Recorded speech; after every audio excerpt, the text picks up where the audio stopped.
개인정보를 취급하시는 분들이 업무를 하시면서 아마 실수를 한다든지 놓친 부분 때문에 개인정보가 뭐 인터넷에 공개된다라든지 이러한 것들이 좀 많이 발생하고 있거든요.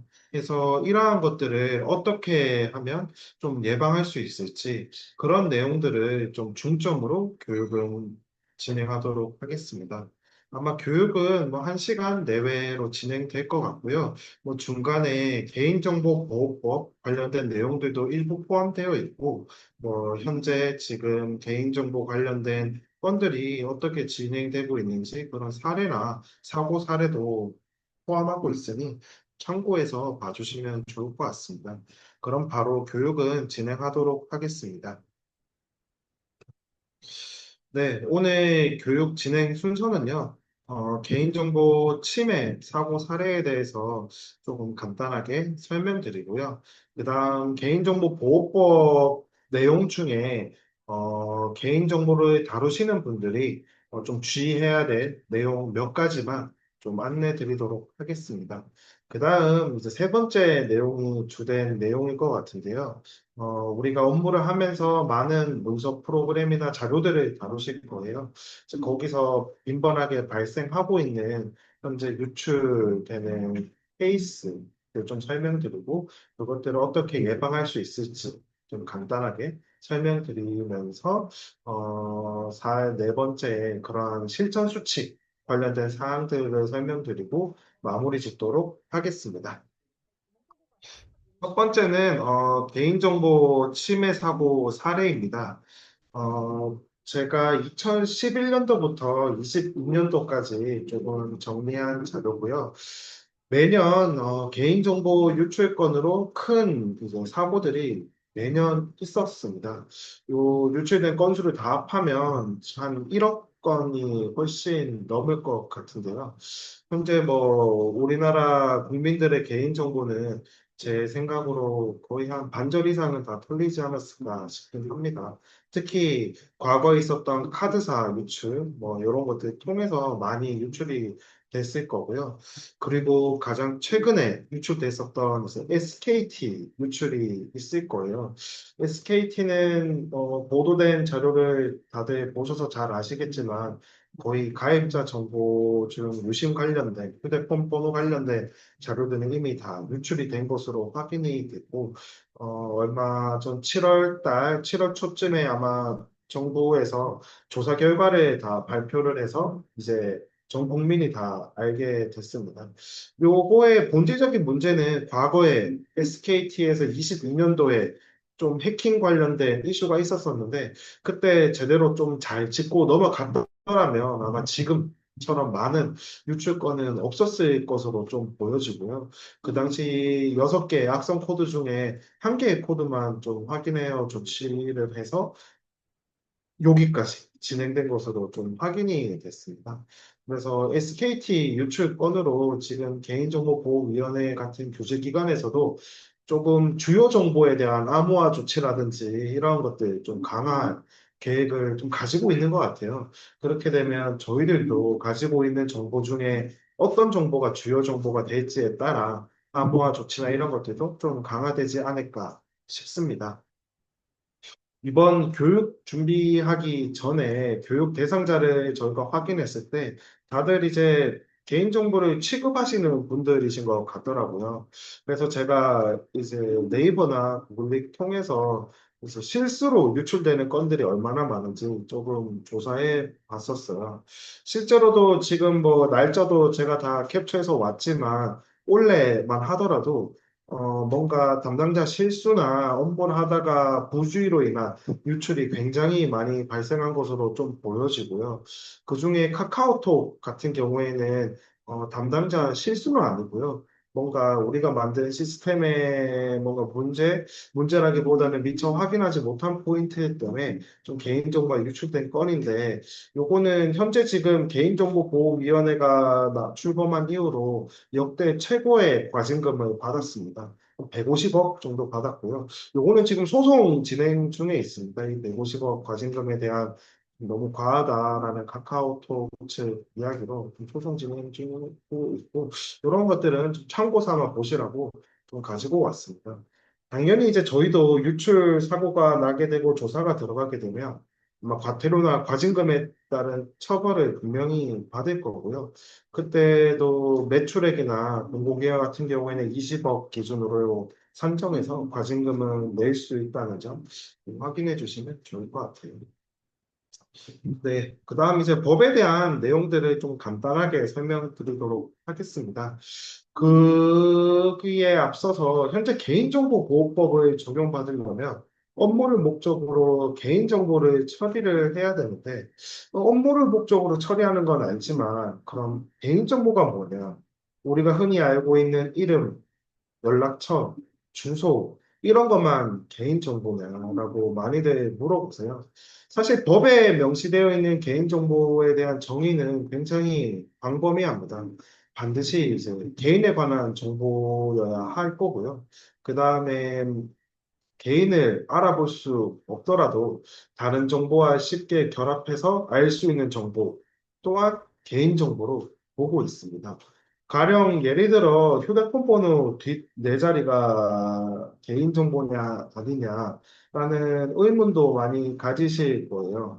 사실 휴대폰 번호 뒷 네 자리는 우리 가족이라면 전부 다 저희 가족은 일단 다 똑같은 뒷 네 자리를 쓰고 있거든요.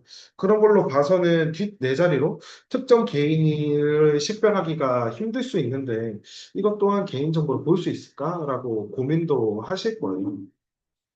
실제 사법부에서는 휴대폰 번호 뒷 네 자리도 개인정보다라고 판단해 내린 사례가 있습니다. 제가 앞에서 설명드렸어요. 쉽게 결합해서 특정 개인을 알아볼 수 있는 경우엔 개인정보다라고 설명드렸는데, 그때 이제 소송간 그 사건은 휴대폰 번호 뒷 네 자리로 특정 개인을 식별할 수 있는 상태에 놓였기 때문에 사법부에서는 개인정보다라고 판례를 내렸습니다. 그 말인 즉슨 어떤 A라는 마을에 그 휴대폰 번호 뒷 네 자리를 쓰는 사람은 한 명뿐이었어요. 그래서 그 사람이 누군지 식별이 가능한 상태에 놓였던 거죠. 이것처럼 우리가 가지고 있는 정보가 단순히 우리가 봤을 때는 뭐 정보의 수준, 안 투입한 데이터 이 정도 수준일 수는 있지만 우리가 가지고 있는 다른 정보들과 결합했을 때 그 개인을 식별할 수 있다면 그거는 다 개인정보로 보고 있습니다. 현재 뭐 쇼핑몰 사업자나 이런데 이제 고객 관리 번호가 아마 있을 거고요. 그 다음에 우리가 뭔가 주문, 배송하게 되면 주문 번호나 이런 것들이 있을 거예요. 그런 번호가 단지 그 번호의 상태로만 존재한다면 개인을 식별하기 힘들겠지만 그 주문 번호와 주문자가 아마 결합해서 다들 저장하고 있을 겁니다. 그때는 그 주문 번호를 통해서 그 주문자를 확인할 수 있기 때문에 그럴 경우에는 그 주문 번호도 개인정보로 보고 있다. 그래서 개인정보에 대한 범위가 굉장히 광범위하다라고 알아주시면 좋을 것 같아요. 예전에는 그 개인정보를 비식별 처리를 해서 뭐 비식별 정보 뭐 이러한 이야기를 많이 했습니다.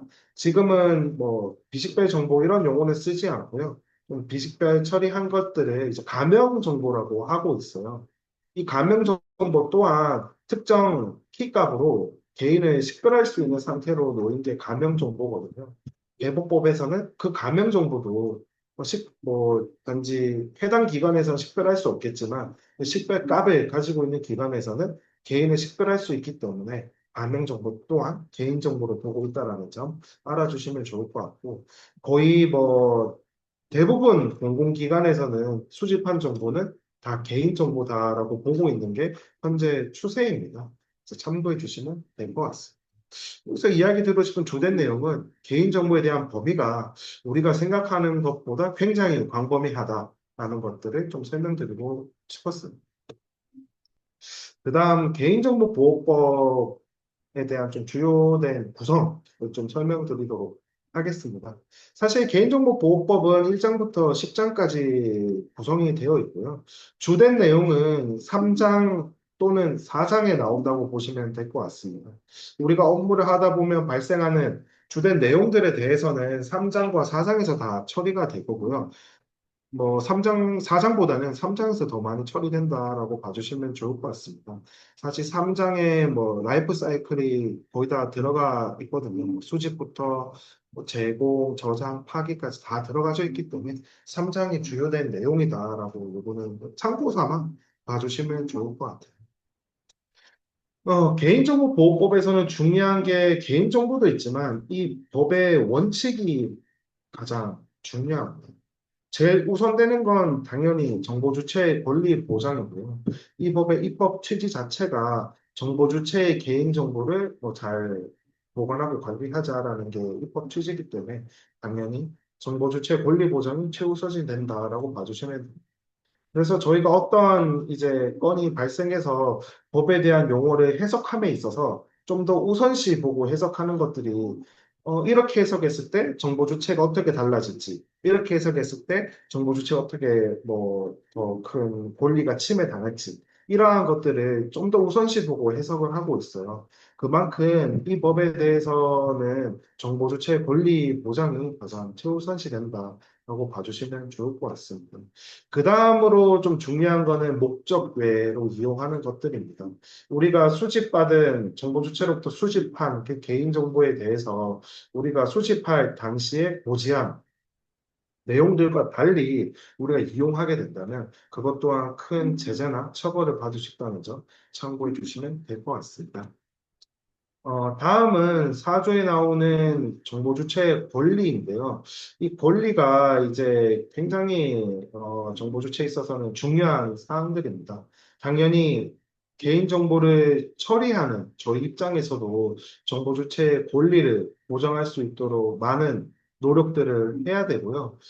이러한 권리들을 가지고 정보 주체가 많은 자기들의 그런 개인정보가 어떻게 쓰여지는지 이런 것들을 다 확인할 수 있습니다. 당연히 우리가 처리되는 개인정보를 정보 주체가 어떻게 처리되고 있는지, 동의 같은 경우에 했으면 다시 처리할 수 있는 그런 권리라든지, 안 그러면 내 개인정보를 다 파괴해달라라는 그런 권리라든지 이런 것들은 당연하고요. 정보 주체 이런 요구가 들어왔을 때 법적으로 행정 소요 기간이 별도로 명시가 되어 있습니다. 그래서 행정 소요 기간 안에 반드시 처리를 해야 되는 의무도 저희한테 있고, 그리고 법에서 정한 예외 사유가 아니라면 정보 주체에 대한 그런 요청들을 저희들은 적극 반영해야 되는 의무들이 있습니다. 그렇기 때문에 이러한 것들 참고해 주시면 좋을 것 같습니다.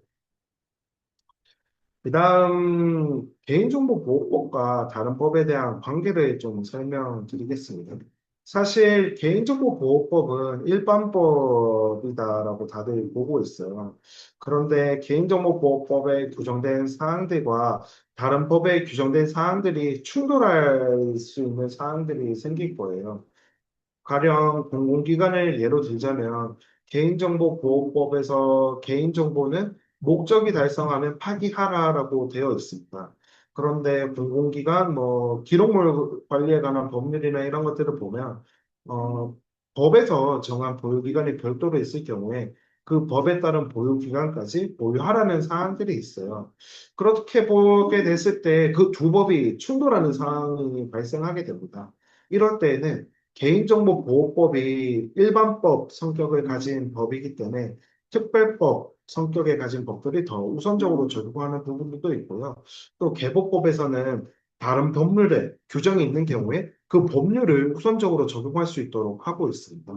그래서 개인정보보호법에 따라 개인정보를 수집하고 정보 주체에게 보유기간을 명시했더라도 그 보유기간이 지나면 당연히 파기해야 되는 게 의무인데 기록물 관한 법률이라든지 이런 법률에 그 보유 기간을 초과해서 보유하라라는 근거가 있으면 그 기간까지 보유할 수 있다라는 걸 좀 알아주시면 될 거고요. 무조건 개인정보보호법에서 정하는 사항만 따라야 된다라는 건 아닙니다. 다른 법률의 근거가 있을 경우는 그 법률을 우선해서 적용할 수도 있습니다. 또는 이제 혹시나 업무를 하시다가 두 법이 충돌하게 된다면 그때 그 법률에 따른 근거와 내용들을 확인해보고 그 법률을 우선적으로 적용할 수 있는 부분도 있으니 참고해 주시면 될 것 같습니다. 네, 그 다음은 개인정보보호법 개정 현황을 가지고 왔어요. 개인정보보호법은 제정된 이후로 거의 뭐 담당자인 제가 봤을 때 거의 매년 이제 많은 내용들이 좀 바뀌었던 것 같습니다. 내용 바뀔 그 시기와 개인정보 주요 사건들을 비교해 보게 되면 개인정보 주요 뭐 사고들이 생겨서 그 내용들을 좀 더 개선하기 위해 법이 바뀐 것들이 참 많았던 것으로 좀 보여요. 지금 연역을 가지고 왔지만 바뀌기 전과 바뀌고 난 뒤, 그 사이 간격이 항상 뭔가 개인정보 사고가 있었던 것 같습니다. 근데 지금 20년, 23년 요 사이에는 좀 사건이 표시가 안 되어 있는데요. 요 사이에는 좀 공공기관에서 개인정보들이 많이 유출이 됐었어요. 뭐 N번방 사건이라든지 뭐 흥신소에 개인정보를 팔아넘긴 사건이라든지 이러한 사건들이 좀 많이 발생했고요. 그 이후로 이제 개인정보법들이 굉장히 많이 좀 변경이 됐고 공공기관들에게 좀 개인정보에 대한 보호 조치를 굉장히 이제 강하게 요구하게 됐습니다. 이전에는 뭐 카드사 유출이라든지 뭔가 정보통신 서비스 제공자들이 유출됐을 때 정보의 유출에 대한 개념이었다면 20년부터 23년 사이에 발생한 공공기관에서 발생한 사건들은 살인 사건까지 이어진 사건들이 꽤나 몇 개 있었거든요. 그렇기 때문에 개인정보 유출에 대한 것들이 굉장히 강화가 됐고 중요하게 됐습니다. 우리가 가지고 있는 개인정보를 이제 잘 안전하게 관리해야 될 의무들도 많이 강화가 됐고 그래서 이러한 내용들이 지금 규제기관에서는 개인정보를 처리하는 개인정보 처리자들이 전부 다 가지고 있는 개인정보가 좀 소중하게 잘 관리될 수 있도록 좀 많이 강화하고 있는 추세고 공공기관에는 그 의무와 좀 책무를 좀 더 많이 강화하고 있는 추세이기 때문에 참고해 주시면 좋을 것 같습니다. 이번에 개인정보보호법이 개정되면서 뭐 많은 부분들이 개정됐지만 제가 봤을 때는 이 59조가 좀 중요한 내용이지 않을까 싶어요. 법이 개정되기 이전에는 이제 59조 금지 행위에 대해서 개인정보 취급자나 개인정보 처리하는 그런 처리자, 안 그러면 업무를 담당하시는 분들이 이 개인정보를 뭐 처리할 때 이 행위를 하지 마라. 라는 게 59조에 해당하는 내용들인데요. 이 개정되기 전에는 이용이라는 내용들이 없었습니다. 지금 개정이 되면서 금지 행위의 이용이라는 이제 단어가 좀 추가가 됐는데요. 계기는 그렇습니다. 예전 수능 시험 감독관 업무를 하면서 뭔가 사적으로 수능 시험 본 학생의 휴대전화 번호를 이용한 사건이 있었어요. 그래서 이 사건을 이제 당연히 소송까지 갔고 사법부의 심판을 받았었는데요. 이때 사법부에서는 59조 금지 행위에 해당하지 않다라고 판결을 내렸습니다. 그래서 이 수험 시험 감독관은 처벌을 당연히 받지 않았고요. 그래서 이게 굉장히 큰 사건이 됐었어요. 근데 이거 말고도 업무를 목적으로 취득한 개인 정보를 목적 외로 이용한 건들은 몇 건 더 있습니다. 뭐 경찰, 순경 분들도 민원인의 휴대전화 번호를 뭐 사적으로 활용했고 똑같이 처벌받지 않았고요. 아까 여기 뉴스는 수능 시험 감독관 이야기고요. 그런데 이제는 바뀌었어요. 이게 이용이라는 개념이 추가가 되면서 우리가 처리하는 개인정보를 우리 단순 사적 목적뿐만 아니라 정보 주체의 고지한 그 목적 외에도 이용하더라도 이제는 처벌받을 수 있다라고 좀 설명드리고요. 처벌 수위도 어떻게 보면 굉장히 세다고 볼 수 있습니다. 지금 뭐 5천만 원 이하의 벌금이나 5년 이하의 징역이기 때문에 굉장히 좀 강력하다 좀 이야기 드리도록 하겠습니다. 그 다음 이제 유출에 대해서 좀 설명드리도록 하겠습니다. 사실 개인정보 유출은 우리가 알게 모르게 굉장히 많이 발생하고 있어요. 언론에 나오는 내용들은 굉장히 큰 건데 좀 우리 국민들이 많이 피해를 본 그런 사례들 위주로 좀 나오는 것 같고요. 알게 모르게 많은 뭐 정통의 서비스 제공자라든지 그런 공공기관에서는 유출이 많이 되고 있습니다. 현재 우리가 개인정보 유출이라고 하면 언제 돼야지 유출이고 어떻게 돼야지 유출이 아닌 노출인지 굉장히 이제 많이 고민들을 하세요. 사실 노출은 유출과 다르게 홈페이지에 우리가 개인정보를 모르고 올렸을 때 제3자가 접근한 흔적이라든지 그런 기록들이 없으면 이거는 유출로 보지 않습니다. 노출로 보고 있습니다. 왜냐하면 우리가 가지고 있는 개인정보가 우리 관리 통제권 안에 있지만 홈페이지에 공개됐을 경우에 제3자가 그 내용들을 봐야지 이제 관리 통제권을 벗어난 경우다라고 보거든요. 예전 LG U 플러스 사건일 거예요. 그때 대법원에서 판단 내린 사건이, 판단 내린 내용 중 하나가 홈페이지에 단순히 개인정보가 노출됐다고 해서 이게 무조건 유출은 아니다라는 내용이 있었어요. 그 내용인 즉슨 제3자가 접근하지 않았을 경우를 한정한다라는 내용인데요. 홈페이지에 우리가 단순히 개인정보 올리더라도 우리가 뭐 시스템이나 이런 데에서 로그 기록이나 뭐 내용들을 볼 수 있을 건데요. 그때 제3자의 흔적이라든지 다운로드 기록, 뭐 접근 흔적 이런 게 없다면 그때는 노출로 보기 때문에 개인정보보호법에 따른 유출을 따로 처리하지 않으셔도 됩니다. 근데 만약에 유출이 된다면 법에 따른 조치를 하셔야 되는 의무들이 있으세요. 가령 예를 들어 유출이 발생할 경우에 정보 주체에게 통지해야 될 의무가 있고요. 그다음 뭐 규제 기관에 신고해야 되는 의무들이 있습니다. 이러한 의무가 72시간으로 정해져 있는데요. 시간으로 정해져 있는 이유는 간단합니다. 예전에는 뭐 5일 이내 신고 이런 게 이제 일수로 하게 되면 저희가 보통 법에 따른 해석이 워킹 타임을 기준으로 해석을 하고 있어요. 근데 시간으로 하게 되면 워킹 타임이나 이런 것들을 따지지 않습니다. 우리가 뭐 월요일 날, 금요일 날, 뭐 오후 4시에 유출이 됐고, 오후 5시에 유출된 사실을 했더라면, 오후 5시부터 72시간 이내 신고해야 될 의무가 생기는 거예요. 그래서 이제 굉장히 강화됩니다. 요거는 이번에 법이 개정되면서 변경된 내용입니다.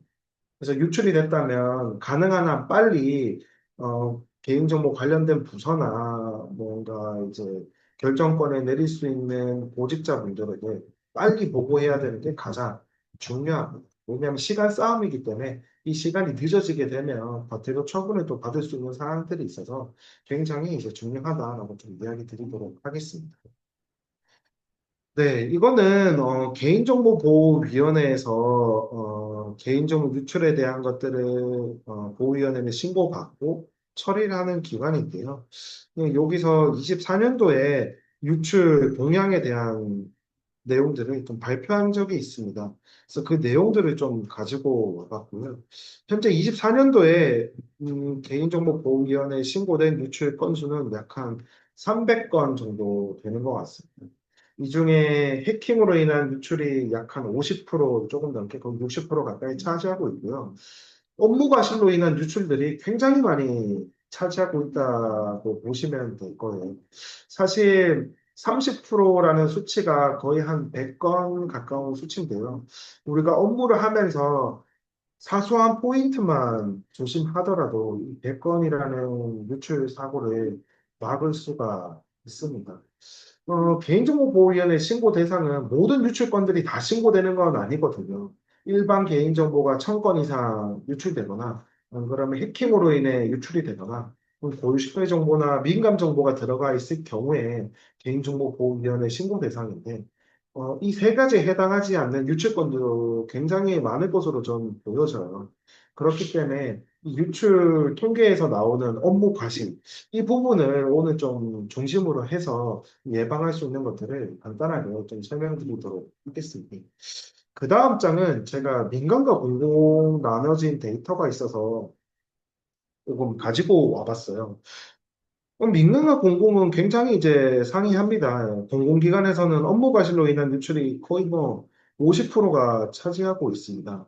약 한 100건 유출 중에 한 50건이 업무 과실로 인한 유출이고요. 민간 기업 같은 경우에는 해킹으로 인한 유출도 굉장히 많아요. 이거는 그 두 기관의 성격 차이가 좀 있는 것 같아요. 가령 예를 들어 공공기관의 해킹해서 고객 정보를 탈취한 다음에 뭐 랜섬웨어를 감염을 시키겠다라는 등 뭐 이 정보를 뭐 언론에 배포하겠다는 등 해서 뭔가 금전적 요구를 했을 때 공공기관은 전부 다 응하지 않을 것 같거든요. 민간은 그러한 기업 이미지라든지 이러한 것들이 있기 때문에 이러한 것들을 노리고 당연히 해킹들을 많이 할 것이라 보여지고 공공은 그 반대로 뭔가 해커들이 공공에서 수집해야 될 정보들이 있을 경우에 아마 해킹을 할 것 같아요. 그러면 뭐 뭔가 민간 기업 해킹하기 전에 뭔가 좀 테스트를 한다라든지 이렇게 해서 하는 경우들도 있을 거고요. 그래서 공공기관이 좀 주된 포인트일 것 같은데요. 뭐 민간 기관에 해킹이 많아서 업무 과실이 눈에 안 보이지만 상대적으로 해킹 시도가 적은 공공기관으로 봤을 때 업무 과실로 인한 유출이 굉장히 많다라고 보여지는 게 하나의 포인트일 것 같습니다. 앞에서도 이야기 드렸지만 우리가 개인정보를 업무를 하다 보면 안 다룰 수는 없어요. 무조건 다룰 수밖에 없는데 이때 조심해야 될 포인트들이 몇 가지가 있습니다. 그것만 조심하더라도 굉장히 많은 유출을 예방할 수 있다라는 게 핵심 포인트이지 않을까 싶습니다. 다음으로 넘어가도록 하겠습니다. 음, 유출에 대한 좀 구체적인 사례를 좀 가지고 왔어요. 사실 뭐 해킹으로 인한 유출 이런 것들은 시스템 개선이나 이런 데 있어서 반드시 필요한 포인트일 것 같아요. 그런데 뭐 해킹으로 인한 유출을 많이 제가 모든 내용들 다 다룬 건 아니고요. 요즘 이슈되는 포인트 몇 가지만 좀 가지고 왔습니다. 관리자 페이지 접속인데요. 현재 아직도 많은 서비스들에서 관리자 페이지가 쉽게 공개되어 있는 경우들이 굉장히 많습니다. 어떤 페이지 같은 경우에는 관리자 페이지가 단순히 이제 뭐 따따따 뭐 .com 하고 슬러시 한 다음에 어드민으로 입력하면 접속되는 페이지도 아직까지도 많고요. 안 그러면 관리자 페이지의 비밀번호를 초기 비밀번호를 뭔가 변경하지 않는 그러한 것들도 굉장히 많습니다. 또 우리가 홈페이지의 기능을 만들다 보면 특정 권한을 가진 사용자들에게는 그 홈페이지에 별도의 기능들이 더 있는 경우들도 많아요. 가령 예를 들어 게시글에 올린 사용자 정보를 뭔가 좀 업무를 쉽게 하기 위해 기능이라든지 안 그러면 특정 권한을 가진 사용자들에게 별도의 메뉴를 만들어서 그 메뉴에서 뭔가 개인정보를 처리할 수 있는 기능이라든지 이런 것들을 만드는 경우들도 많은데요. 사실 이걸 만들 때 잘 만드는 것도 중요하지만 요즘에는 웹브라우저에서 소스 코드 보기라는 그런 기능들도 잘 되어 있습니다.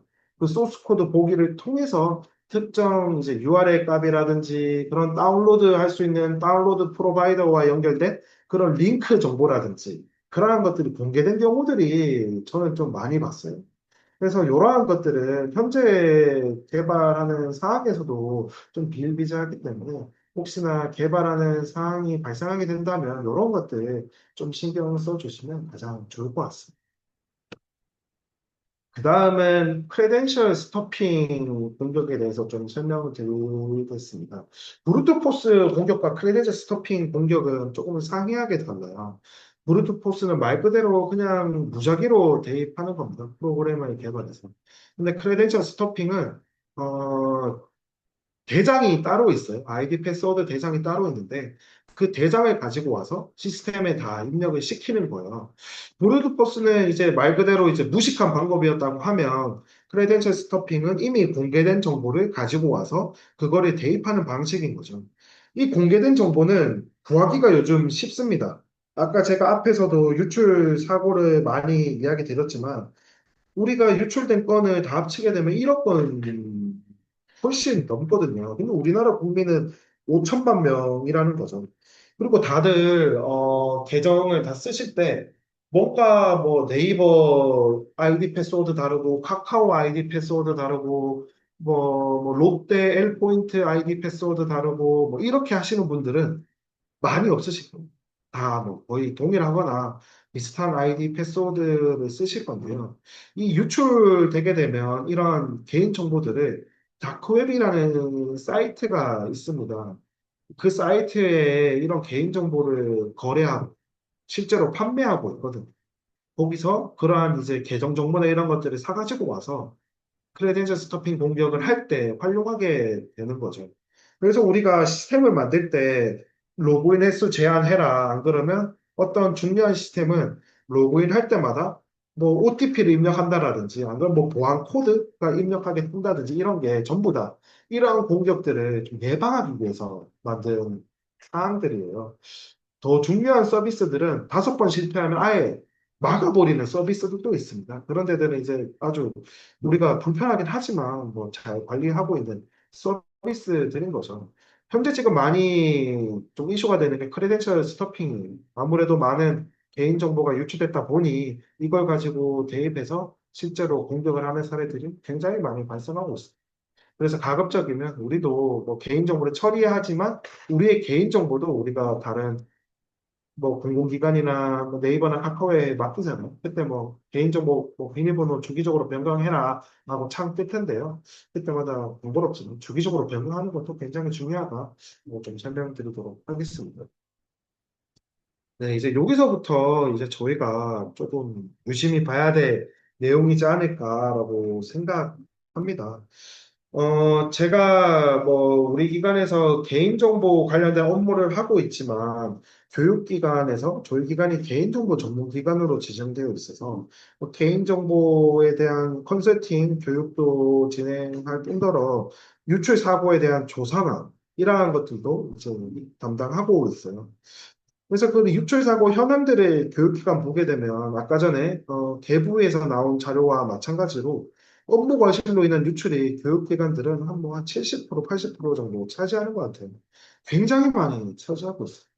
그거에 대한 주된 내용들이 지금 오늘 이 자료에 나온 사례들이 거의 뭐 한 80% 이상 포함되어 있는 내용들이고요. 그래서 이 내용들을 위주로 좀 더 자세하게 설명드리도록 하겠습니다. 첫 번째는 우리가 개인정보 파일을 하다 보면 메일로 발송하는 경우들이 많을 거예요. 근데 메일로 보낼 때 우리가 메일 같은 경우에는 주소 하나 잘못 입력하더라도 다른 기업이나 다른 기관에 보낸 메일을 저희가 회수할 수가 없거든요. 저희 기관 내 메일 시스템으로 우리 기관 사용자들에게 보낸 메일들은 저희가 회수할 수가 있지만 다른 기관에 보낸 메일은 회수할 수가 없습니다. 그래서 메일을 보낼 때 우리가 개인정보가 포함되어 있는지 잘 확인을 하셔야 되고요. 그 다음에 개인정보가 포함된 메일을 반드시 이제 발송해야 되는 사항이다라고 하면 메일 수신자를 잘 확인하셔야 되고 이게 올바른 수신자가 맞는지 이러한 것들. 그리고 이러한 경우들이 있어요. 개인정보 파일이라 잘 관리하려고 암호화를 합니다. 우리가 사실 개인정보 파일을 무조건 암호화는 해야 되고요. 암호화를 합니다. 그런데 그 암호화 키값을 매일 본문에 적으시는 분들도 많으세요. 그러면 이제 암호화 의미가 없겠죠. 이미 뭐 다른 사람에게 보내진 거 꼭 키값 보고 복구하면 바로 그 개인정보를 볼 수 있으니까 의미가 없습니다. 그래서 암호화를 하면 그 사람에게 유선으로 암호화된 값을 잘 전달한다든지 이렇게 하셔야 되고요. 또 다른 케이스로는 개인정보가 포함된 글이라든지 안 그러면 어떠한 메일들을 모든 주소자를 한꺼번에 다 넣어서 발송하는 경우들이 있어요. 그때는 메일 받으시는 분들이 메일 주소자를 누구한테 보냈는지 그 메일에 다 나와 있기 때문에 알 수가 있습니다. 이것도 개인정보보호위원회에서는 메일 주소가 개인정보이기 때문에 유출로 보고 있어요. 그래서 뭔가 단체로 메일 보내거나 이럴 경우에는 개별 발송 기능을 이용해서 좀 개별적으로 보내라고 저희는 안내드리고 있습니다. 그래서 메일에서 이렇게 많은 유형으로 개인정보가 유출되고 있다라는 거 좀 알아주시면 좋을 거고요. 두 번째는 우리가 홈페이지 게시판에 글을 올리는 경우들이 많을 거예요. 우리가 다루고 있는 엑셀 문서나 한글 문서들을 그대로 이제 업로드하는 경우들이 많은데 그때 우리가 미처 확인하지 못한 개인정보가 포함되어 있는 경우들이 많습니다. 대부분 홈페이지 게시판들은 개인정보를 좀 탐지하기 위해서 필터링 시스템, 개인정보 필터링 시스템이 연동되어 있는데, 그 필터링 시스템이 모든 개인정보를 다 필터해 줄 수 있는 건 아니거든요. 맞는 건 아니기 때문에, 우리가 미처 확인하지 못하는 개인정보가 필터링 시스템에서도 확인하지 못하고, 업로드 되는 사례들도 있을 거고요. 또 우리가 캡처한 이미지, 이러한 것들은 뭐 텍스트가 아니라 이제 이미지잖아요. 그 이미지에 들어가 있는 개인 정보는 필터링 시스템에서 탐지 못하는 시스템들도 굉장히 많습니다. OCR에는 기능이 있어야 되는데 그 기능이 없는 것들은 이미 점검을 하지 못하기 때문에 그대로 올라가는 경우들이 있습니다.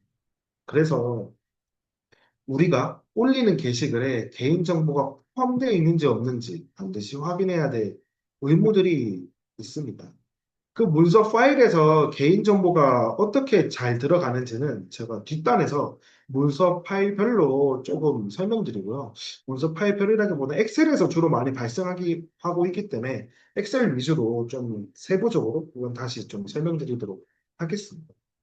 그 다음 세 번째는 분실이에요. 사실 이 분실은 많이 발생하지는 않습니다. 그런데 이제 USB 같은 경우에는 뭐 보안 USB 쓰면 다행이지만 그냥 일반 USB를 쓰는 사용자들도 많은 것 같아요. 근데 USB가 작다 보니 이거를 뭐 어디에 뒀는지 뭐 진짜로 누가 훔쳐갔는지 이런 걸 모르는 상태로 분실되는 경우들이 조금 있는 것 같고요. 이때 그 USB 안에 개인정보가 포함되어 있고 되게 뭐 암호화가 다 되어 있고 하면 좋겠지만 그러지 않을 경우들도 많기 때문에 이런 경우들도 법에 따르면 유출로 볼 수가 있습니다. 그래서 이러한 것들은 뭐 세 번째 사례는 크게 많이 발생하는 건 아니지만 우리가 가지고 있는 개인정보 파일들을 암호화 조치를 잘해서 좀 안전하게 관리될 필요는 분명히 있을 것으로 좀 보여집니다. 네. 그 다음에 이제 시스템 오류로 인한 유출이고요. 사실 이거는 뭐 개발과 많은 해킹과도 많은 연관이 있습니다. 우리가 시스템을 개발하다 보면 아까 해킹 설명하면서 뭐 비슷하게 설명드렸지만 관리자 페이지들이 우리는 접속할 수 없게 뭔가 간단하지 않게 구축했음에도 불구하고 요즘 검색 엔진들 크롤러들이 굉장히 잘 되어 있잖아요. 그 크롤러가 수집판을 수집해서 그 관리자 페이지가 유출되는 경우가 많습니다. 실제로 구글을 통해서 뭔가 특정 사이트, 뭐, 어드민 페이지라는 그 조건으로 검색하게 되면 뜨는 경우도 지금도 많을 거예요. 그렇기 때문에 이 관리자 페이지가 공개되는 경우들은 좀 많이 예방을 하셔야 되고요. 현재 크롤러거들이 수집을 못하게 하는 그러한 규약들이 있습니다. 우리가 홈페이지나 이런 것들 만들 때 로고.txt라는 그런 기능들을 디렉터리 상단에 좀 넣게 되는데요. 그런 걸 하게 되면 이거는 이제 크롤러들이 수집 못하게 할 수 있는 규약이다라고 보시면 되고요. 우리가 개발할 때 이런 것들 좀 신경 써주시면 좀 좋을 것 같고 현재 지금 뭐 엣지나 뭐 크롬이나 많은 브라우저에서 관리자 도구라든지 뭔가 개발자 도구를 볼 수 있는 기능들이 있어요. 그거는 이제 뭐 자바스크립트로 짜여져 있는 코드나 이런 것들 볼 수 있는데 이러한 것들도 못 보게끔 막을 수 있는 이제 기능들이 있습니다. 그래서 우리가 홈페이지를 개발할 때 혹시 우리 홈페이지에 이러한 기능들로 인해 뭔가 좀 사고가 발생할 것 같으면 이러한 것들 사전에 좀 확인할 수 못하도록 조금 그런 기능들을 넣어주시면 좋을 것 같습니다. 이렇게 넘어가고요. 앞에서 제가 뭐 문서 파일을 다루다가 홈페이지 업로드가 돼서 유출되는 건들이 많다라고 좀 설명드렸어요. 그런데 문서 파일에서 그럼 우리가 어떻게 어디서 어떤 실수로 유출이 되는지 이런 것들을 좀 설명드려 보겠습니다. 우리가 개인정보나 이런 데이터를 다루게 되면 엑셀로 많이 다루게 돼요. 왜냐하면 엑셀이 이제 데이터나 이런 것들을 잘 다룰 수도 있고 보기도 좋게 잘 되어 있기 때문에 이제 데이터베이스 프로그램인 거죠. 그래서 이제 엑셀 문서로 많이 사용하게 되는데요. 첫 번째는 숨기기입니다. 현재 엑셀에는 숨기는 기능들이 있어요. 지금 가지고 온 건 시트 숨기기 기능인데요. 우리가 당연히 시트를 숨기게 되면 그 시트에 눈으로 보이지 않기 때문에 뭔가 개인정보가 없다라고 판단하는 경우들도 있습니다. 그런데 숨김 시트는 아무 사용자나 이제 숨기기 취소를 할 수 있어요. 숨기기 취소를 하게 되면 그 개인 정보가 있는 시트가 다 보여지겠죠. 그 다음 또 우리가 업무가 바뀌다 보면 뭐 문서들도 당연히 인수인계 자료에 다 같이 전달하게 될 건데요. 기존에 있던 담당자가 시트 숨기기 한 거를 바뀐 담당자가 시트 숨기기가 되어 있는지 없는지 확인하기가 어려울 수도 있습니다. 왜냐하면 후반에는 시트가 숨겨졌는지 안 숨겨졌는지 안 보이거든. 그래서 이 숨겨진 시트에서 개인정보가 검출되는 경우들이 굉장히 많다라고 좀 설명드리고요. 그 다음 숨기기 기능이 시트에만 있는 게 아니라 행렬도 숨길 수가 있습니다. 다만 행렬은 숨기기 기능을 이용하게 되면 이거는 뭐 자세히 보면 눈에 좀 보여요. 왜냐하면 우리가 뭔가 A, B, C, D로 연결이 된다라든지 1, 2, 3, 4, 5로 연결이 돼야 되는데 숨기기 하게 되면 그게 연속성이 깨지게 되거든요. 또 숨기기를 하게 되면 그 숨긴 시트에 원래는 한 줄로 표시되던 게 두 줄로 표시가 됩니다. 네, 지금 여기 빨간색으로 줄 쳤지만 이러한 것들도 육안에 보이기 때문에 이 숨기기는 그래도 행렬 숨기기는 좀 보여서 예방이 되지만 시트 숨기기는 아예 육안으로 보이지 않기 때문에 이러한 것들은 좀 많이 조심해야 된다. 좀 설명드리도록 하겠습니다. 네, 요거는 아까 전에 뭐 숨기기, 뭐 취소하는 기능들을 좀 이야기 드릴게요. 그 다음 시트 보호 처리를 좀 이야기 드릴게요.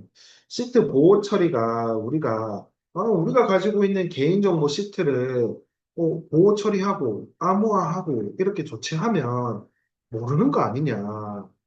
그래서 우리는 이 기능으로 개인정보가 들어가 있음에도 불구하고 이러한 것들을 배포하거나 이제 활용하는 경우들이 좀 많이 발생하고 있어요.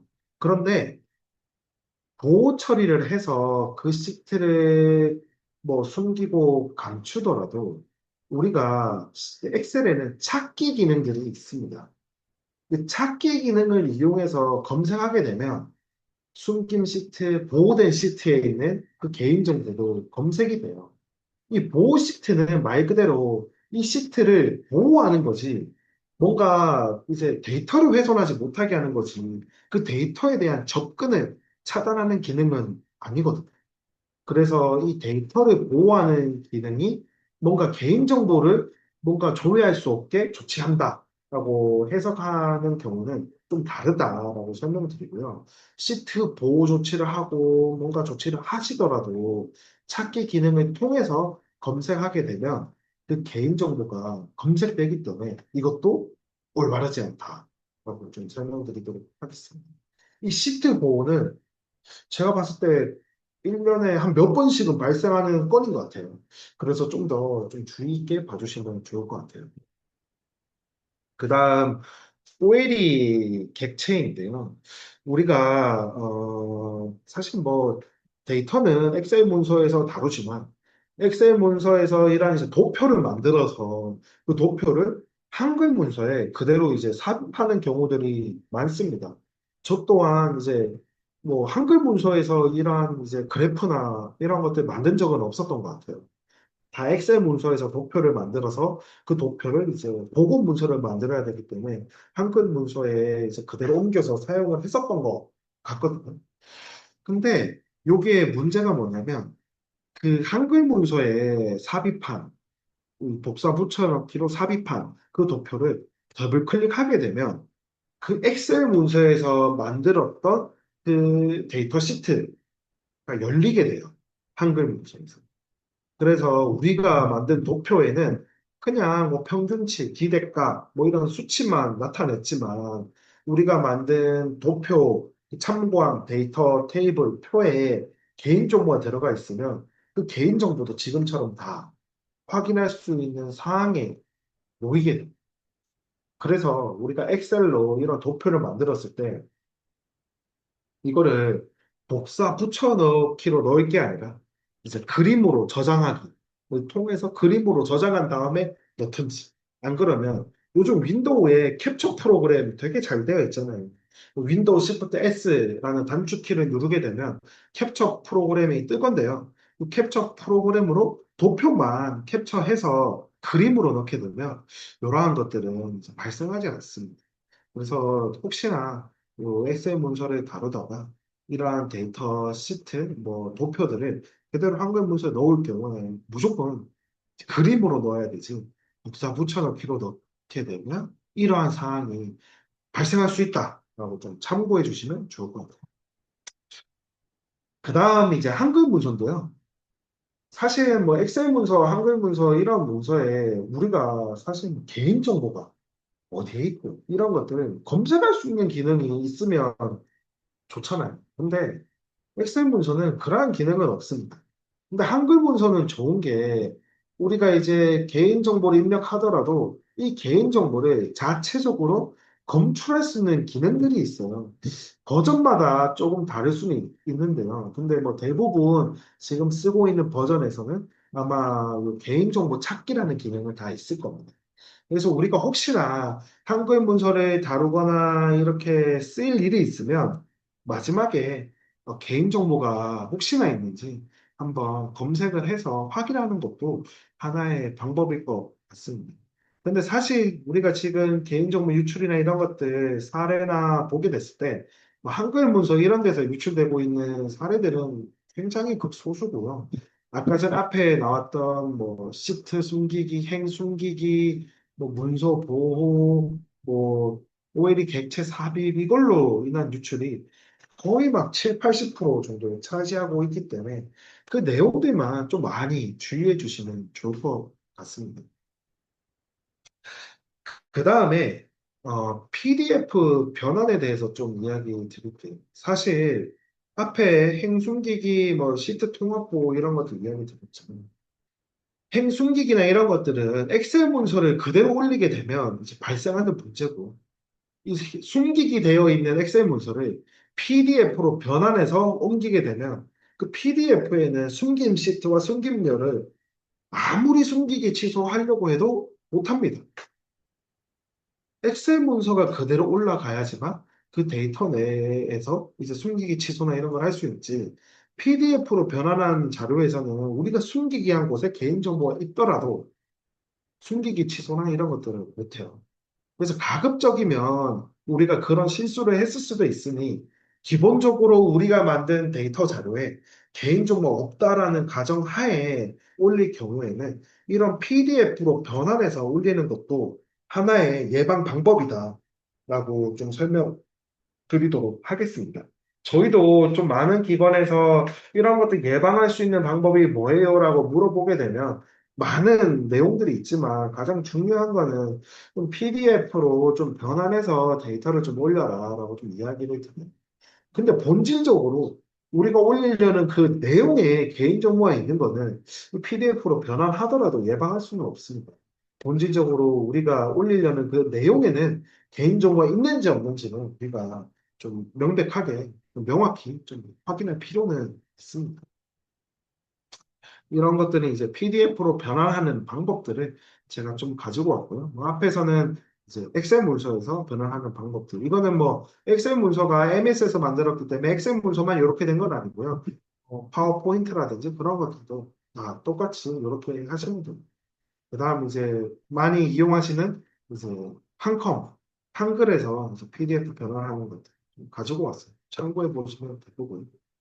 마지막으로 우리가 이러한 이제 앞에서 개인정보 유출, 사고, 산해 뭐 이런 것들 좀 설명드렸던 것 같아요.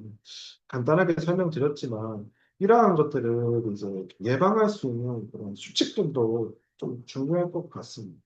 앞에서 뭔가 우리 업무를 하다가 뭐 숨기기 이런 거 확인해야 돼 이런 것도 하나의 수칙이에요. 이런 것도 수칙이지만 조금 정리된 내용들을 설명드리도록 하겠습니다. 네. 이거는 개인정보 보호법 보호법과 관련된 실전 수칙이에요. 첫 번째는 우리가 개인정보를 일단은 이용을 하려면 수집을 해야 됩니다.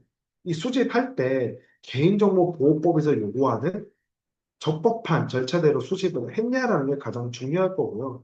보호법에서는 수집할 때 정보 주체에게 네 가지 사항을 고지하고 알아보기 쉽게 표시해라 이러한 내용들이 있는데 이러한 것들을 적절히 준수해서 수집했냐라는 게 중요할 거고요. 두 번째는 우리가 수집한 개인 정보를 다른 목적으로 뭔가 이용하진 않았는지가 가장 중요합니다. 이러한 것들을 원천적으로 할 수 없게끔 조치하는 것도 하나의 방법입니다. 그 다음에 우리가 수집한 개인정보를 제3자에게 주는 경우들이 있을 거예요. 그때는 제3자 제공이냐, 위탁이냐에 따라 다른데, 이거를 어떤 목적에 따라 제공하는지에 따라 그래서 위탁이냐, 제3자 제공이냐 나뉘어집니다. 우리의 목적으로 제공한다면 이건 위탁이고요. 제3자의 목적으로 제공한다면 제3자 제공인데, 이거를 적법하게 잘 처리했냐라는 게 하나의 포인트고, 그 다음에 개인정보 처리자는 개인정보 취급자에 대한 관리 감독을 해야 될 필요가 있습니다. 그래서 개인정보 취급자가 법도 자주 바뀌고 내용도 계속 변하기 때문에 개인정보 관련된 교육들은 1년에 한 번 이상 해라. 그리고 개인정보 관련된 사항들을 좀 주기적으로 잘 안내해줘. 이러한 것들이 있을 거고요. 그다음 앞에서도 얘기했지만 개인정보 유출이 발생하거나 유출이 의심된다면 즉시 보고를 할 수 있는 그런 체계가 가장 중요하다. 좀 설명드리도록 하겠습니다. 두 번째는 이제 업무편. 아무래도 앞에 법 관련된 것들은 이제 오늘 교육 들으시는 분들이 아마 담당자들은 많이 없으신 것 같고 취급자이기 때문에 해당하는 경우가 많지 않겠지만 유출 같은 경우는 많이 해당하실 것 같고 아마 지금 업무편에 많이 해당하실 것 같습니다. 우리가 사전 글을 공유해야 될 때 이러한 사항이 발생하게 된다면 그러한 내용들의 개인정보가 있는지 없는지 잘 확인하셔야 되고요. 특히나 SNS를 통해서 뭔가 SNS라면 카카오톡 이런 것도 포함인데 이런 것들 통해서 배포할 때 우리 업무방이 맞는지 이게 다른 뭐 사람이 아닌지 이러한 것들 잘 확인하시고 보내셔야 된다. 설명드리겠습니다. 가급적이면 그리고 업무 관련된 사항들은 카카오톡 이런 것들은 좀 가급적이면 지양하면 가장 좋을 것 같아요. 두 번째는 메일 공문 발송. 메일로 발송하실 때 앞에서도 얘기했지만 수신자가 정확한지 확인하셔야 되거든요. 개별 발송 이런 것도 조심하셔야 돼요. 공문으로 보낼 때 우리가 여러 기관에 동시에 공문을 발송하는 경우들이 있습니다. 그래서 해당하는 기관에 해당한 개인정보만 발송해야 되는데 그걸 모든 기관에 동시에 발송하게 되면 이것도 유출로 봅니다. 그래서 공문 보낼 때 가급적이면 해당하는 기관에 해당하는 내용만 볼 수 있도록 개별 발송을 통해서 개별 기한해서 보낼 수 있도록 해주시면 좋을 것 같아요. 그 다음에 우리가 가지고 있는 개인정보, 암호화를 반드시 하셔야 됩니다. 지금 외장하드 같은 이런 별도의 휴대용 매체로 저장할 경우는 그 매체도 암호화가 필요하고요. 그 다음 우리가 처리하다 보면 문서 형태 개인정보도 많이 다루시길 건데요. 그런 것들 문서함이나 이런 것들 통해서 이제 시건장치 안전하게 잘 보관해야 된다. 설명드리도록 하겠습니다. 그 다음 우리가 가지고 있는 PC 이런 것들 당연히 이제 비밀번호 관리를 잘 하셔야겠죠.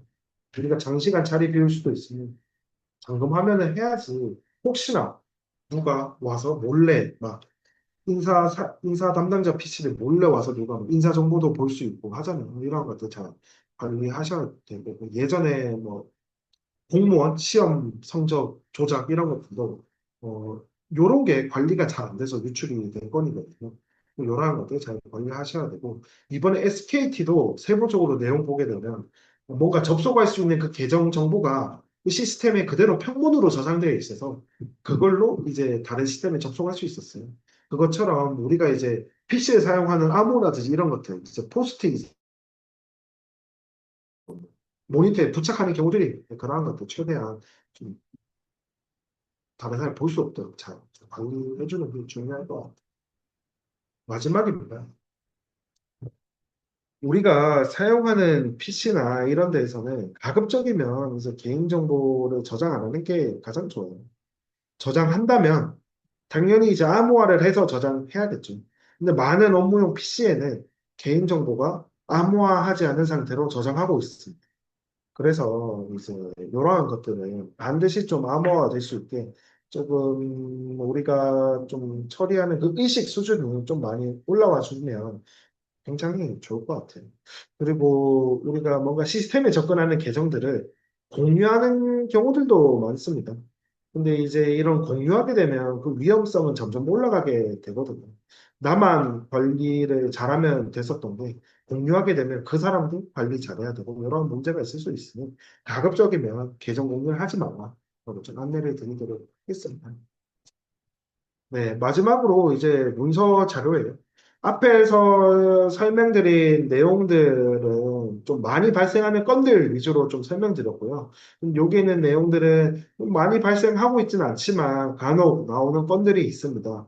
중간에 내용 보시면 아시겠지만 엑셀에 이제 메모기는 이제 상단에 빨간색 점이 있는데 그게 뭔지 모르고 넘어가시는 분들이 계실 거고요. 안 그러면 우리가 원래 글자를 검정색으로 표시하는데 일부러 눈에 안 띄게 보호 조치를 한다고 하얀색으로 표시하는 분들도 계세요. 그렇게 이슈되는 건들도 있으니 이런 것들은 한번 확인해 주시면 좋을 것 같습니다. 네, 마지막입니다. 마지막은 우리가 뭔가 개인정보를 다루거나 게시판에 업로드하거나 이럴 때 요 체크리스트를 한번 봐보시고, 아, 내가 가지고 있는 문서가 개인정보가 있나, 없나, 이런 걸 확인했나, 그러면 뭔가 비공개 처리가 되어 있나, 그러면 암호화가 되어 있나, 이런 것들을 자체적으로 한번 진단 쓱 보면서 진단한 다음에 처리를 하면 좋지 않을까 싶어서 체크리스트 하나 가지고 왔습니다. 이러한 것들을 다 참고 삼아서 우리가 개인정보를 다루더라도 뭔가 과실로 인해 유출이 되거나 이러면 굉장히 이제 뭐 피곤한 상황이 발생할 수도 있잖아요. 근데 앞에 설명된 내용들만 잘 지키시더라도 제가 봤을 때 7, 80%는 예방할 수 있어요. 그래서 이러한 것들을 업무하실 때 좀 참고하셔서 잘 지켜주시면 우리가 가지고 있는 개인정보를 안전하게 잘 관리할 수 있지 않을까 싶습니다. 네, 오늘 준비한 교육 내용이 이제 법에 대한 내용이다 보기엔 좀 법에 대한 내용은 아니지만 우리가 실제로 업무를 하면서 많이 비일비재하게 발생되는 사례들 위주로 좀 설명드렸던 것 같아요. 그래서 제가 준비한 교육은 아마 여기서 끝날 것 같고요. 뭐 혹시 뭐 추가적인 질의사항이나 이런 것들이 있으면 채팅창에 남아주시거나 관련 부서에 이야기해 주시면 저희가 뭔가 답변 드릴 수 있는 부분들은 답변 드리고 오늘 교육은 여기서 마무리할 수 있도록 하겠습니다. 긴 시간 교육 들어주셔서 감사하고요. 다음 기회가 있으면 다음에는 더 알찬 내용을 준비할 수 있도록 노력을 하겠습니다. 감사합니다. 요 관련으로 해가지고 어떤 것들을 좀 개인정보 보호 교육을 위해서 주의를 하셔야 되는 것들인지 좀 안내 드리고자 합니다. 지금 장시간으로 교육을 들으셨는 거다 보니까 저희들이 하는 거는 이제 시스템 내에 개인정보 보호를 위해 어떤 것을 주의하셔야 되는지에 대해서 설명을 드릴 거고요. 요거에 대해 가지고 좀 참고하셔서 실제 업무, 시스템을 활용해서 업무를 보실 때 어떻게 하셔야 될지 참고해 주시면 좋을 것 같습니다. 그러면 강사인 제가 이제 교육을 한번 시작해 보도록 하겠습니다. 자, 우선 목차부터 보도록 하겠습니다. 목차는 저희 교육정보팀의 내 개인정보 보호 관련으로 해서 있고요. 그리고 사용되고 있는 개인정보 보호 교육에 있어서 이제 저희들이 이제 개인정보 종류, 그다음에 개인정보가 어디에서 입력되면은 안 되는지에 대한 부분부터 해서 이제 개인정보 파일이 포함된 내용을 어떻게 취급하고 계시면 좋을지에 대한 것들에 대해 가지고 저희들이 안내드리면서 말씀드리고자 합니다. 자, 그래서 두 번째로 보시면 저희들이 지원 사항은 어떤 건지 이런 것들도 말씀을 드릴 테니까요. 한번 확인해 보시면 좋을 것 같습니다. 그러면 넘어가서 첫 번째로 교육정보팀에서 사용되고 있는 개인정보 보호에 대해서 이제 말씀드리고자 하며 첫 번째로 개인정보의 종류에 대해서 설명드리겠습니다. 저희들 교육정보팀 같은 경우에는 개인정보의 종류가 크게는 네 가지, 대분류로는 네 가지 정도가 있습니다. 이용자 정보, 그리고 수급자 정보, 그리고 보조사업 정보, 집행정산 정보로 해서 총 네 가지 종류가 있습니다. 상세 내역으로는 앞에서 설명을 좀 많이 해주셨겠지만 그래도 개인정보보호법의 기준에 한해서 각 한 영역으로 해가지고 다루고 있고요. 예로 가장 많이 사용될 수 있는 예가 이름, 전화번호, 휴대전화번호, 주소, 주민등록번호, 생년월일, 이메일 정도가 있을 거고요.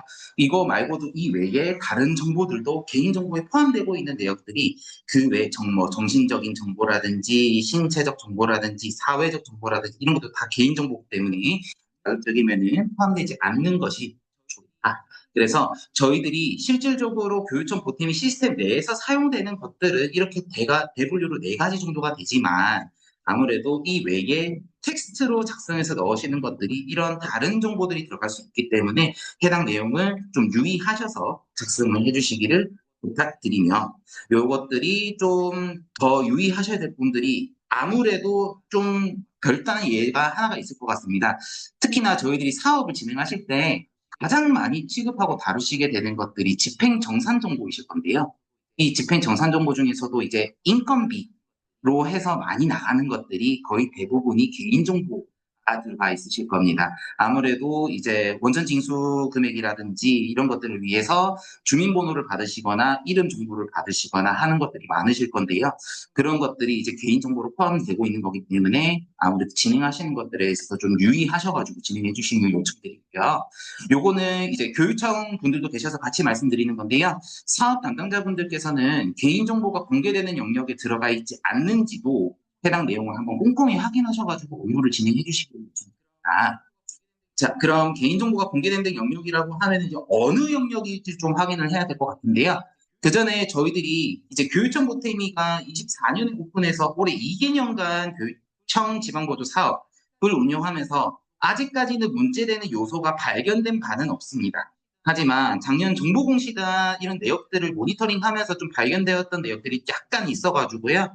그런 걸 좀 함께 말씀드리고자 하니 좀 참고해 주시면 좋을 것 같고요. 그리고 대부분의 민간보조 사업자분들께서 작성하시는 영역이라 가지고 민간보조 사업자분들께서도 뭐 작성하고 저장하고 제출하시는 때에 업무 처리 시에 좀 유의하시면 좋을 것 같습니다. 그리고 교육청 사업 담당자분들께서는 수행 기관에서 개인정보를 무분별하게 혹시나 시스템에다가 기재해서 등록해 놓지는 않으셨는지 수행 점검 같은 것도 하시고요. 시정 조치 좀 같이 해주시는 걸 좀 안내해 드리면서 요청드리는 바가 있습니다. 자, 서론이 좀 길었습니다. 바로 말씀드릴게요. 첫 번째로 개인정보를 입력하시지 않으시도록 유의하셔야 되는 부분입니다. 여기에 화면에 보이시는 것처럼 수행사업 정보의 등록 업무 진행 시에는 저희들 이렇게 수행사업을 이제 공모 등록을 하실 텐데요. 공모 이제 등록하시고 신청하시는 민간보조 사업자들 입장에서는 이제 이런 화면이 보이실 겁니다. 기본 신청서라는 내용이 이제 등록하시는 부분들이 있으실 건데, 요 해당 내용의 기본 신청서 신청 현황의 사업 개요에 들어가 보시면 사업 목적과 주요 내용이라고 하는 내용이 있습니다. 거의 대부분 이렇게 작성하지는 않으시겠지만 여기 안에 개인정보가 들어가시게 되는 경우 실질적으로 저희들 교육정보팀이 포털 내에 정보공시라고 하는 곳에 해당 공모명을 클릭하게 돼서 조회를 하면은 다 노출이 되는 부분에 있습니다. 그렇기 때문에 해당 영역에는 가급적이면은 개인정보가 들어가지 않도록 좀 해주시길 부탁드리겠습니다. 요게 이제 또 간혹 가다가 가명 정보나 익명 정보를 넣는 경우가 있을 것 같긴 한데요. 이런 것도 사실 고유성이 있는 개인 정보인 경우에는 모르겠지만 기관명에 사람의 이름이 있는 경우가 있을 수도 있습니다. 그거는 간혹 가다가 특정 개인을 식별할 수 있는 개인 정보라고 한다면 그거는 개인 정보입니다. 그렇기 때문에 작성하시면 안 되고요. 만약에 기관명 자체가 고유적으로 뭔가 명사처럼 사용할 수 있는 개념이라고 하면은 기관명 자체가 그러하다면 그거는 개인정보라고 해당되지는 않을 수도 있습니다. 그렇기 때문에 그 부분은 만일에 좀 노출시키기가 우려한 상황이 좀 있을 수 있다. 그러면은 그냥 땡땡땡 기관, 땡땡땡 기관 아니면은 그냥 아예 안 넣으시는 걸 저희들이 권장을 드립니다. 다음입니다. 요거는 아까 화면과 이어서 상세 신청 정보 등록이라고 하는 탭에서 발생되는 건데요. 여기 기대 효과라고 하는 부분이 있습니다. 기대 효과라고 하는 부분에 뭐 이게 사실 민간보도 사업자분들께서는 필수 작성하시는 요소가 아닙니다. 그렇기 때문에 이 부분에 굳이 이런 내용을 넣어야 되는가? 아니요. 그렇지 않으셔도 되고요. 이 내용은 적으셔도 되고 안 적으셔도 되는 영역이기 때문에 요거는 그냥 참고 삼아서 보시면 좋을 것 같습니다. 그래도 혹시나 작성하시게 되는 경우 유의하셔서 작성을 하시고 제출을 하시면 좋을 것 같습니다. 네, 다음은 요건 교육청 사업 담당자분들께서 조금 유의하셔야 되는 부분이기는 하지만 요것도 민간보조 사업자분들께서도 조회는 가능하십니다. 자, 요거는 무엇이냐면 교육청에서 이제 수행 점검을 나가시게 되는 경우 서면이라든지 아니면 실제 현장 점검을 나가시는 경우에 점검 결과를 내용을 작성하시는 매뉴얼 칸이 있습니다. 그 칸에 상세 내용에다가 개인 정보, 그러니까 예를 들어서 이제 교육청 담당자분들께서 자주 작성하시는 것이 소속, 성명, 휴대폰 또는 이메일 주소를 남기시지 않도록 유의하시길 바란다라는 참고적인 자료라고 생각하시면 될 것 같습니다. 요거는 아무래도 이제 뭐 다른 타 행정을 위해서 다른 기관에서도 이제 점검을 나가실 수도 있긴 할 것 같은데요. 그런 부분에 있어서 그런 내용들이 좀 들어가지 않도록 유의하시길 바란다는 마음에서 요거를 하나 좀 넣어봤습니다. 참고해 주시기 바랍니다. 네 번째입니다. 민간보조 사업자분들께서 가장 많이 사용하시는 집행 등록하는 팝업 화면입니다. 여기에서 집행 목적이라고 하는 부분이 있는데요. 여기에 간혹 가다가 이제 인건비 지급을 위해서 누구한테 인건비를 지급했느냐라는 것을 알고 싶기 위해서 여기에다가 이름을 넣으시는 경우가 있습니다. 그러시면은 안 되고요. 요 내용이 실질적으로 공개는 되는 것은 아니지만 아무래도 개인정보가 들어가는 거다 보니 마스킹 처리를 하신다거나 아니면은 어떤 기간에 누구에게 지급한다라는 거를 딱 자기가 알 수 있는 정도로, 기관에서 알 수 있을 정도로 메모를 간결하게 좀 작성을 해주시는 것이 맞지 않을까. 그리고 첨부 파일에는 아무래도 들어가는 것들이 좀 다양하게 있을 수도 있지만요. 여기에서 이제 인건비라든지 그다음에 원천징수 금액에 대해서 구분을 짓기 위해서 주민등록번호나 이런 거 적는 것들이 있을 건데 첨부 파일을 저희들이 막을 수 있는 상태는 아니거든요. 그래서 실제로 여기 등록하실 때는 그 개인정보가 들어가겠지만 자체적으로 가지고 계실 때는 암호화해서 가지고 계시는 것을 요청드립니다. 암호화된 파일을 저희 첨부 파일에 올리는 것은 가능하지만 실질적으로 데이터적으로 불러올 때는 이 암호화된 파일을 저희들이 열 수 없으면은 다시 요게 이제 저희들 화면상으로 끌어당기지는 않습니다. 그래서 본인이 가지고 계신 파일 자체가 개인정보가 들어가 있다고 하시면 암호화를 하셔서 소지를 하고 계시고요. 실제 시스템에다 등록하셔가지고 넣으실 때는 암호를 푼 상태로 넣을 수 있도록 조치를 줍니다. 요거는 가급적이면은 민간보도 사업자분들께서 사용하시는 부분이기 때문에 좀 최대한 마스킹을 활용하시거나 아예 개인정보를 넣지 않도록 유의를 부탁드리는 부분입니다. 네, 여기까지는 저희들이 지금 실 업무를 보시면서 나오게 되는 영역까지였고요. 지금 이제부터 다섯 번째는 사업이 종료된 이후에 정보 공시를 진행하게 되는 경우에 작성되는 유의사항이라고 보시면 될 것 같습니다. 정보공시는 일단 우선 저희들 지방보도 사업을 위해 교부받은 금액이 총 500만 원 이상인 사업인 모든 경우가 모든 대상입니다. 그렇기 때문에 관련 내용은 교부받은 총 금액에 따라서 달라지기는 하지만 외부 기관을 통한 감사를 받으시게 되는 경우에는 해당 내용을 작성해서 저장 제출하는 그 내용이 이 화면에 나오는 내용이거든요. 그래서 이 부분은 참고하셔서 보시되 만일에 내가 총 교부받은 금액이 3억 이상, 10억 이상일 경우에는 이게 필수로 들어가는 부분이기 때문에 참고하시면 좋을 것 같습니다.